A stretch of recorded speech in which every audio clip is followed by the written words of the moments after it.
اللہ کی توفیق سے دعوت دے کے حق پر لانے میں وہ کامیاب ہوئے ہیں اور جہنم میں جانے سے بچا لیا ہے. جن کے تو مر چکے ہیں ان سے پوچھیں وہ کس تکلیف میں ہیں. وہ تو کہتے ہیں کہ انہوں نے لمحہ پاواں گے, ٹوٹے ٹوٹے کرواواں گے انہاں دے اپنے سامنے. سورۃ الاعراف میں آئے کہ جب کبھی بھی کوئی جہنم میں داخل کی جائے گی نا امت, تو وہ کہے گی کہ اے اللہ ہمارے بزرگوں کو دگنا عذاب دینا جن کے پیچھے چل کے ہم گمراہ ہوئے تھے. اللہ تعالیٰ فرمائے گا تمہارے لیے بھی دگنا ہے اور تمہارے بزرگوں کے لیے بھی دگنا ہے, کیونکہ تم بھی تو آنے والوں کے لیے بزرگ بنے ہوئے ہو نا. یہ آج جو علماء کے نام اتنے احترام سے لیتے ہیں, کیوں لے رہے ہوتے ہیں؟ کل کو انہوں نے بوڑھا ہونا ہے نا تو ان کے نام بھی احترام سے لیے جائیں. اسی لیے اتنی لمبی دمیں لگائیں گے, علماء کے فضائل سنائیں گے, آپ کہیں گے یار اس کو کیا اس میں سے فائدہ؟ بھائی کل کو اس کی داڑھی سفید ہونی ہے, یہ ساری دمیں اس نے اپنے ساتھ لگانی ہے, کیونکہ وہ جو دموں والا ہے اس نے تو قبر میں چلے جانا ہے, دمیں اس نے باہر چھوڑ جانی ہے, وہ اس نے اپنے ساتھ لگانی ہے. تو وہ پہلے تیار کر رہا ہوتا ہے آپ کو کہ اگلی باری میری ہے. اور وہ میں نے آپ کو بتایا نا کہ جو نیا آتا ہے نا اپنا لچ فرائی کر کے جاتا ہے. تصوف میں قادری سلسلہ ایگزسٹ ہی نہیں کرتا تھا, یہ جنیدیہ سلسلہ تھا. علی بن عثمان حجویری بھی کشف المحجوب میں جنیدیہ سلسلہ لکھتے ہیں اسے, کیونکہ وہ بھی سلسلہ جنیدیہ میں تھے. علی بن عثمان حجویری کے جو پیر صاحب تھے نا وہ 2 واسطوں سے جنید بغدادی کے مرید تھے, اور عبد القادر جیلانی 4 واسطوں سے جنید بغدادی کے مرید تھے. عبد القادر جیلانی کا سلسلہ ذرا تھوڑا چل پڑا تو وہ جنیدیہ سلسلہ ہی دنیا سے ختم ہو گیا. اب اس سلسلے کو قادری کہا جاتا ہے, عبد القادر کی وجہ سے قادری. لیکن انہوں نے کچھ عرصہ ہی ظاہر بادشاہی کرنی تھی, ان کے اپنے مریدین شاذلی رفائی سلسلے شروع ہو گئے, سب کانٹیننٹ میں آئے, تو اعلی حضرت نے اپنی نسبت چلا دی رضوی. الیاس قادری صاحب کے نام کے ساتھ دیکھیں نا لکھا ہوتا ہے مولانا الیاس قادری رضوی ضیائی. اچھا, پھر الیاس قادری صاحب نے کہا کہ میں بھی اپنا حصہ ڈالوں. انہوں نے اپنے مریدوں کا آپ لگاؤ اتاری. پہلے تو سال لگاتے رہے, پھر انہوں نے خود ہی ایک ویڈیو میں کہا کہ یہ نام بہت لمبا ہو گیا, آپ ڈائریکٹ اتاری لکھا کرو. اتاری کا مطلب ہے کہ اتاری ہے تو ضیائی تو ہو گئی, جب ضیائی ہے تو رضوی تو ہو گئی, جب رضوی ہے تو قادری تو ہو گئی. بالکل جناب, اگر عبد القادر جیلانی کو یہ رائٹ پہنچتا ہے کہ وہ اپنی نسبت بیچ میں فرائی کریں تو الیاس قادری صاحب کا بھی حق ہے. آج تو دنیا ان کے ساتھ ہے, اتنی پبلک تو عبد القادر جیلانی کے بھی ساتھ نہیں تھی جتنی بابا جانی کے ساتھ ہے اس وقت. ان کا بھی رائٹ ہے. تو ہر کوئی اپنا حصہ ڈالتا ہے. اس لیے ہم کہتے ہیں کہ یہ بزرگوں کی نسبتیں چھوڑیں, اپنا باپ کسی کو بنانا ہے تو اسے بنائے جس کی قبر مدینے میں ہے. النبی اولا بالمؤمنین من انفسہم وازواجہ امہاتہم, نبی مومنین کی جانوں پر ان سے بڑھ کر حق رکھتے ہیں, اور نبی کی بیویاں امت کی مائیں ہیں, یعنی کہ نبی امت کے باپ ہیں. باپ بار بار بدلنے کی ضرورت کوئی نہیں. اور دیکھیں بدبخت کتنے ہیں, 4 جو ٹاپ کے اولیاء تھے نا, امت کے نہیں اس کائنات کے ٹاپ کے اولیاء, ابو بکر عمر عثمان و علی. اگلی امتوں میں بھی یہ 4 بندے ان کے اصحاب سے بھی افضل ہیں. ان کے نام کا آپ کو کوئی سلسلہ نہیں نظر آ رہا. کہیں آپ نے سنا ہے سلسلہ صدیقیہ؟ سلسلہ ہے, اس کا نام نقشبندیہ رکھا ہوا ہے, کہتے ہیں ابو بکر صدیق تک جاتا ہے, تو صدیقیہ کیوں نہیں ہے؟ فرق دیکھا؟ سلسلہ فاروقیہ کوئی نہیں ہے, سوروردی ہے, کہتے ہیں حضرت عمر فاروق تک جاتا ہے بابے کے نام پہ رکھا ہوا ہے. اور بابا کون؟ 7ویں صدی ہجری میں. عثمانیہ کوئی نہیں, ان تک تو سلسلہ بھی کوئی نہیں جاتا, وہ اتنی مظلوم ہستی ہیں. اور حضرت علی تک قادری اور چشتی سلسلے جاتے ہیں, لیکن نام کیا ہے؟ عبد القادر جیلانی پہ 6 صدی ہجری میں, 7ویں صدی ہجری میں معین الدین چشتی. علوی نہیں ہے اس سلسلے کا نام. کتنی حیران کن بات ہے, اس طرف کبھی نہیں کسی کا دماغ گیا. اس کا مطلب ہے ان تک جاتے ہی نہیں, انہوں نے سب کچھ جعلی بنایا ہوا ہے. ان بڑی ہستیوں کے ساتھ اپنے آپ کو منسوب کر دیا, اپنے آپ کو اونچا کرنے کے لیے, جس طرح یہاں پہ بھی لوگ منسوب تو کر دیتے ہیں. آپ دیکھیں کتنے وثوق کے ساتھ میلاد کے جلسوں میں نعرے لگاتے ہوئے نظر آئیں گے. اسی جلسے میں آپ بخاری مسلم سے نماز کا طریقہ بتائیں تو نفرت ہو جائے گی انہیں. پہلے لگ رہا ہوگا نبی علیہ السلام کے لیے جان دے دینی ہے, نبی علیہ السلام کے لیے یہ ہاتھ نہیں اٹھا سکتے رب الیدین میں, جان کی تو دینی ہے انہوں نے. وہ سارا بزرگ پرستی کا معاملہ چل رہا ہوتا ہے. تو ہمارے روحانی باپ وہ ہیں جن کی قبر مدینے میں ہے صلی اللہ علیہ وآلہ وسلم. اب آپ اپنے ان والدین کی طرف واپس آ جائیں جن کا ذکر یہاں پہ ہو رہا تھا. والد جن کو اللہ تعالیٰ نے ذریعہ بنایا ہے آپ کے دنیا میں آنے کا, ان کے لیے آپ یہ ٹرم استعمال کرتے ہیں والد اور والدہ.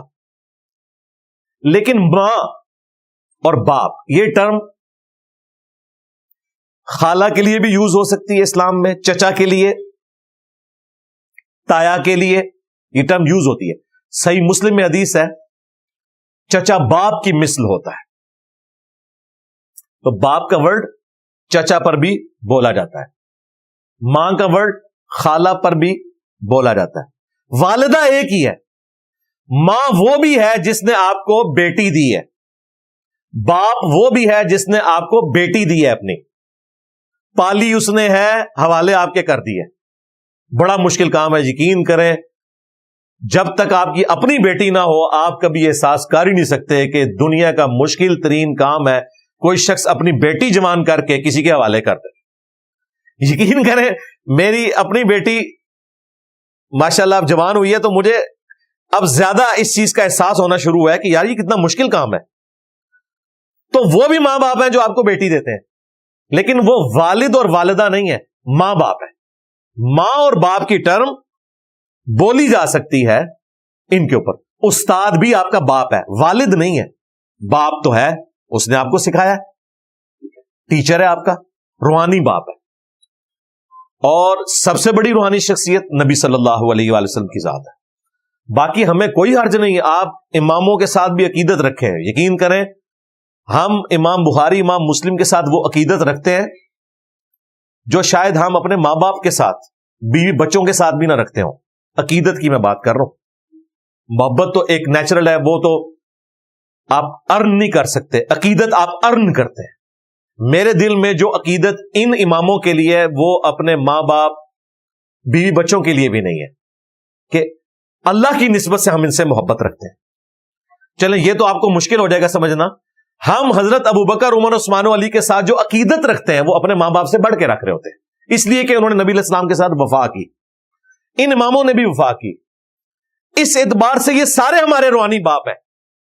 ٹھیک ہے, ہمیں کوئی حرج نہیں ہے. لیکن جب تم بابوں کو رسول اللہ کے مقابلے پہ کھڑا کرتے ہو, پھر اپنی نسبتیں ان کے ساتھ جوڑتے ہو, پھر ان کے ناموں کے اوپر 4 مسلح کعبے میں ڈال دیتے ہو 1517 سے 1917 تک, اور ان اماموں بیچاروں کو پتہ ہی نہیں ہے کہ ان کے نام کے اوپر انہوں نے امت کو توڑا, تو پھر ہمیں تکلیف ہوتی ہے کہ یار کہ کیا ظلم کیا. قرآن میں تو آیا تھا وَاتَّخِذُوا مِن مَقَامِ إِبْرَاهِيمَ مُصَلَّى, ابراہیم کے کھڑے ہونے کی جگہ کو مصلی بناؤ. ظالموں, تم نے 400 سال تک امام کعبہ کو مقام ابراہیم سے محروم رکھا.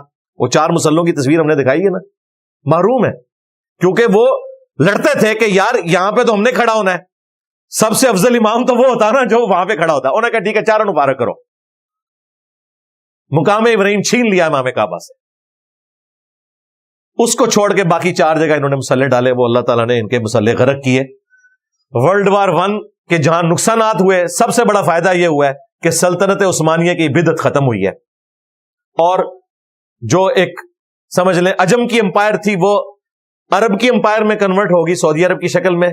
کافروں کے ہاتھ میں نہیں گیا مکہ مدینہ, لیکن یہ جو اس میں سے فائدہ ہوا کہ مقام ابراہیم پہ کھڑا ہو گیا امام کعبہ اور وہ 4 مصلے اٹھ گئے. یہ بہت بڑی اللہ کی طرف سے ایک نعمت ہوئی ہے. ورنہ جس طرح آج میڈیا کا دور ہے, اس وقت کافروں کے ہاتھ میں سب سے بڑی اگر کوئی کوڑا ہونا تھا نا مسلمانوں کے خلاف, انہیں کہنا تھا یہ ہے جی جو کہتے ہیں جی ہمارا قرآن ایک, نبی ایک, اللہ ایک. انہیں کہنا تھا تکو کعبے 4 مصلے جے. اگر قرآن اللہ نبی ایک ہے تو یا تو 4 نمازیں ہو رہی ہے, کدی نماز صحیح ہے. آپ نے کہنا تھا ساروں کی صحیح ہے, پرانی کہانیاں. انہیں کہنا تھا ساروں کی صحیح ہے, 4 کے کھلانے کی ضرورت ہے, ایک کھڑا کرو یا 4 رکھ لو. پہلے سارے فجر کی نماز ایک کے پیچھے پڑھیں, پھر سارے زور کی نماز دوسرے کے پیچھے. یہ بھی نہیں, پیرلل میں. وہ اللہ نے ان کی بدعت ختم کی. ان 400 سالوں میں ان کا فخر تھا کہ جی ہم اجماع امت ہیں. ان کتنے گیا اجماع؟ اجماع تو مر گیا, ختم ہو گیا.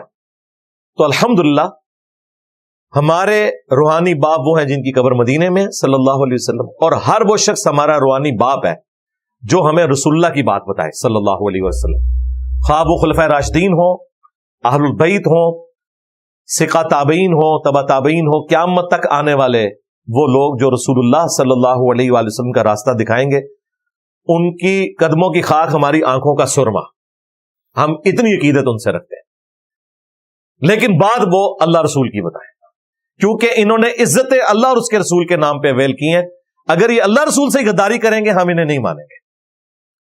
ہم کسی سے بھی محبت کرتے ہیں اللہ رسول کی نسبت کی وجہ سے کرتے ہیں، عز وجل و صلی اللہ علیہ وآلہ وسلم۔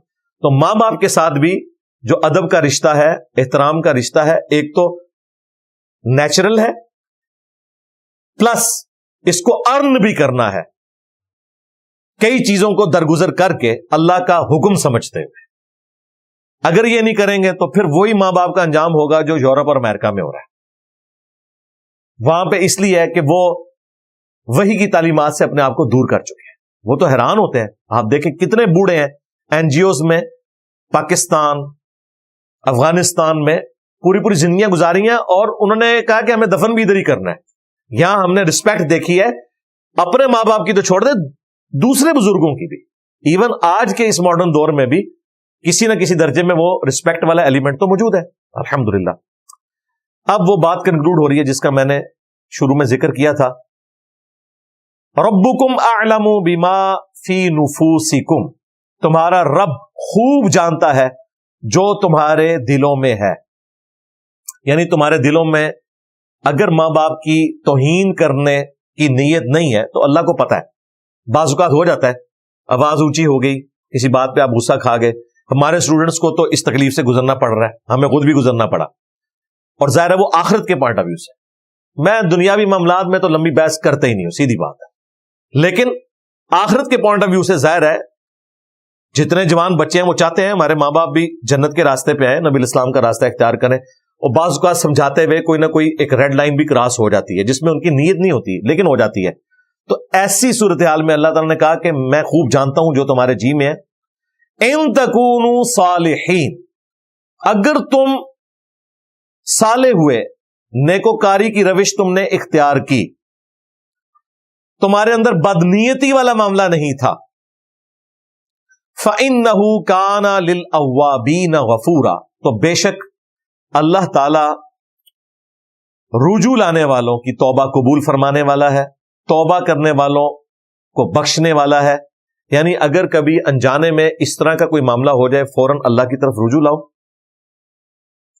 اور ظاہر ہے اللہ کی طرف بھی رجوع لانا ہے اور ماں باپ سے بھی معذرت کرنی ہے، ایک نیچرل چیز ہے۔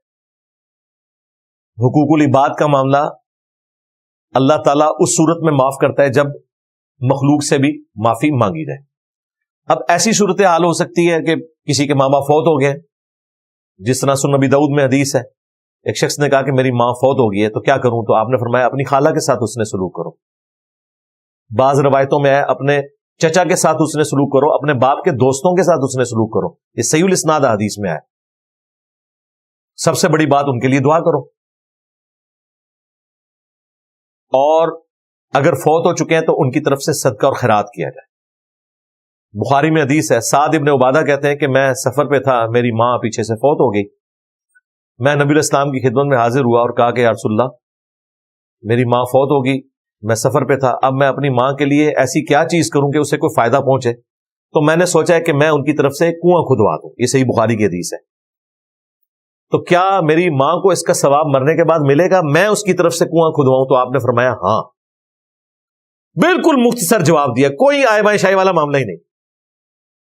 یہ پرنسپل حدیث ہے اس حوالے سے کہ اولاد جو صدقہ اور خیرات کرتی ہے اس کا ثواب ماں باپ کو ملتا ہے۔ سنن نسائی میں تو یہاں تک آیا کہ اس کنویں کا نام پڑ گیا ام سعد کا کنواں، یہ سعد کی ماں کا کنواں ہے، اس کا نام پڑ گیا، حالانکہ والدہ فوت ہو چکی تھی۔ صحیح مسلم میں حدیث ہے میت کو صرف 3 چیزوں کا ثواب پہنچتا ہے مرنے کے بعد۔ نمبر 1 علم کی بات، جو اس نے اپنی زندگی میں کوئی خدمت کی، جس طرح امام بخاری امام مسلم نے خدمت کی، ان کو آج تک ثواب مل رہا ہے، اور یہ نیچرل ہے، انہوں نے خود ہی کیا ہے، انہی کو ملنا چاہیے۔ دوسرا فرمایا صدقہ جاریہ، جس نے کوئی ایسا کام دین کے لیے کیا جو مسلسل جاری ہے، اس میں بھی آپ امام بخاری امام مسلم کا نام پیش کر سکتے ہیں۔ صحابہ کرام کی تو بہت بڑی کنٹریبیوشن ہے نا اہل بیت کی، تو ان کا ذکر کرتے ہیں تو پھر ہم اپنا جب سر اٹھاتے ہیں تو ہماری تو پگڑی بھی نیچے گر جائے۔ میں مثالیں ان لوگوں کی اس لیے دیتا ہوں کہ تاکہ ہمارے اندر بھی جذبہ پیدا ہو کہ یہ امتی ہو کر بھی 200-250 سال بعد آ کے بھی کنٹریبیوٹ کر کے گئے ہیں، تو ہم بھی کوئی کنٹریبیوشن کر سکتے ہیں آج کے دور میں بھی۔ تیسرا فرمایا نیک اولاد جو اپنے ماں باپ کے لیے دعا کرتی ہے۔ اولاد جو دعا کرتی ہے اس کا حصہ ماں باپ کو ملتا ہے، اولاد کے ہر نیک عمل کا ثواب آٹومیٹکلی بھی ملتا ہے۔ سنن ابن ماجہ میں حدیث ہے، ایک شخص کے مرنے کے بعد جنت میں درجے بلند ہوئے عالم برزخ میں، تو نبی علیہ السلام کہتے ہیں اس شخص نے اپنے رب سے پوچھا کہ یہ تو میرا عمل نہیں تھا جس کا فائدہ مجھے ملا مرنے کے بعد، تو اللہ تعالیٰ نے فرمایا کہ تیرے بیٹے نے دنیا میں تیرے لیے استغفار کی ہے، اس کا نفع تجھے ملا ہے۔ اس کا مطلب ہے کہ مرنے کے بعد اپنے ماں باپ کے لیے بالخصوص، باقی پوری امت کے لیے بالعموم دعا کرنی چاہیے، اور یہ دعا سورۃ الحشر میں مشروع ٹھہرائی گئی ہے۔ ربنا اغفر لنا ولاخواننا الذین سبقونا بالایمان، اہل ایمان کی نشانی ہے، وہ دعا کرتے ہیں اللہ ہمیں بھی بخش دے اور ہم سے پہلے جتنے ایمان کی حالت میں گئے ہیں انہیں بھی بخش دے، اور ہمارے دلوں میں ان کے لیے کوئی کجی اور ٹیڑھ پن باقی نہ رکھ۔ تو جتنے بھی اہل ایمان ہیں ان کے لیے دعا کریں، ربنا آتینا فی الدنیا حسنہ وفی الآخرۃ حسنۃ وقینا عذاب النار۔ جنازے کی دعا پرفیکٹ دعا ہے، وہ تو آپ ہر تشہد میں لازم کر لیں اپنے اوپر، اللہم اغفر لحینا ومیتنا وشاہدنا وغائبنا وصغیرنا وکبیرنا وذکرنا وانثانا اللہم من احییتہ منا فاحیہ علی الاسلام ومن توفیتہ منا فتوفہ علی الایمان۔ اس میں ویسے مردوں کے لیے تو تھوڑی دعائیں، زیادہ زندوں کے لیے اور اپنے لیے۔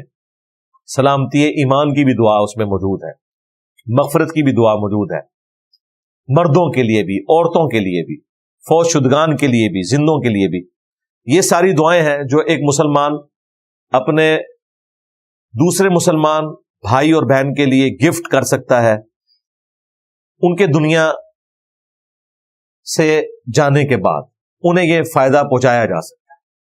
اسی طریقے سے کسی غریب بچے کا اسکول کالج کا خرچہ آپ اٹھا لیں اپنے ماں باپ کے صالح ثواب کے لیے، اور ماں باپ کا مرنا شرط نہیں، اس میں زندہ ماں باپ کے صالح ثواب کے لیے بھی آپ کر سکتے ہیں۔ مرنے کا انتظار نہ کریں، پہلے ہی کریں۔ اور اسی طریقے سے کسی مدرسے میں غریب بچوں کے کھانے کا، کپڑوں کا، جوتیوں کا خرچہ، کسی مسجد کے اندر قالین بچھوانے کا، ایئر کنڈیشن لگوانے کا، لائٹنگ، پنکھوں کا، کنسٹرکشن کے اندر کنٹریبیوٹ آپ کر سکتے ہیں۔ ہر وہ شکل جو حقوق العباد میں کسی کو نفع پہنچانے والی ہے، یہ تمام وہ شکلیں ہیں جن کے ذریعے آپ میت کے صالح ثواب کے لیے صدقہ اور خیرات کر سکتے ہیں۔ کھانا کھلانا غریبوں کو بہت بڑی چیز ہے۔ قرآن میں جب جہنمیوں کا ذکر آیا سورہ المدثر میں کہ تمہیں کس عمل نے جہنم میں پہنچایا، تو پہلے نمبر پہ ذکر آیا قالوا لم نک من المصلین، ہم نماز نہیں پڑھتے تھے۔ دوسرا ذکر آیا کہ ہم جو غریب لوگ ہیں، مساکین ہیں، ان کے کھانا کھلانے کے اوپر ترغیب نہیں دلایا کرتے تھے۔ تو غریبوں کو کھانا کھلانا، غریب نہ بھی ہوں ویسے ہی مسلمان کا مسلمان کو کھانا کھلانا بہت بڑی فضیلت والی چیز ہے۔ بخاری مسلم دونوں میں حدیث ہے، نبی علیہ السلام نے اپنے آخری دنوں میں صحابہ کرام کو یہ وصیت کی تھی کہ میری وفات کے بعد جو لوگ مدینہ شریف آئیں گے تم نے ان کے کھانے پینے کا خیال رکھنا ہے۔ بس یہ جب سے حدیث میں نے ایمفسائز کیا، علم میں تو پہلے کی تھی، تو پھر ہم نے یہاں پہ لنگر کا سلسلہ دار ارقم میں اپنی اکیڈمی میں شروع کیا، ورنہ اس سے پہلے صرف پانی پوچھا جاتا تھا۔ میں نے کہا نہیں، یہ نبی علیہ السلام کی سنت ہے کہ لنگر چلنا چاہیے۔ دیکھیں حضور علیہ السلام نے یہ وصیت کی، آپ کو پتا تھا کہ پوری دنیا آئے گی مدینہ شریف، آج تک جا رہی ہے، تو ان کے کھانے پینے کا، مہمانوں کا خیال رکھنا آج تک رکھا ہوا ہے اہل مدینہ نے۔ جناب آج بھی اسی طریقے سے دسترخوان بچھتے ہیں، منڈے کا روزہ اہل مدینہ نے رکھا ہوتا ہے، جمعرات کا افطاریاں بھی ہوتی ہیں، آگے پیچھے بھی ماشاء اللہ تعالیٰ لنگر چل رہا ہے، اور لوگ اپنا نام بھی ظاہر نہیں کرتے، اور وہ سارے کے سارے معاملات چل رہے ہیں۔ اعتکاف میں آپ کو کوئی کھانا خریدنے کی ضرورت نہیں پڑتی، 1 مہینے کا اعتکاف کریں، فری بہترین کھانا، کھجور ہی اتنی پرفیکٹ غذا ہے، اور زمزم تو مسجد نبوی کے ہر صف کے سامنے آپ کو کولر مل جائیں گے، اتنی دور سے زمزم بھی وہاں پہنچایا جاتا ہے، خود پرفیکٹ ایک غذا ہے۔ تو یہ سلسلہ اس طریقے سے چل رہا ہے۔ اللہ تعالیٰ سے دعا ہے جو حق بات میں نے کہی اللہ تعالیٰ ہمارے دلوں میں راسخ فرمائے، اگر جذبات میں میرے منہ سے کوئی غلط بات نکل گئی تو اللہ تعالیٰ ہمارے دلوں سے اسے دھو دے، ہمیں معاف بھی فرما دے، ہمیں کتاب و سنت کی تعلیمات پر عمل کر کے دوسرے بھائیوں تک پہنچانے کی توفیق عطا فرمائے۔ سبحانک اللہم و بحمدک، اشہد ان لا الہ الا انت، استغفرک و اتوب الیک، وما علینا الا البلاغ المبین۔ جزاکم اللہ خیرا۔